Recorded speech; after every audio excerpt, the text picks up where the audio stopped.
Hello everyone.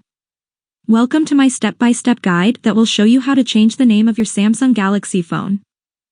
Changing the phone's name can be useful if you want to personalize the device or make it easier to recognize on the network. Whether you want to add a personal touch or simply update device information. This tutorial will provide you with all the necessary information and steps to successfully change the name of your phone. Without further ado, let's get started. So, first, open the settings. Now, scroll down, find the About Phone option, and tap on it.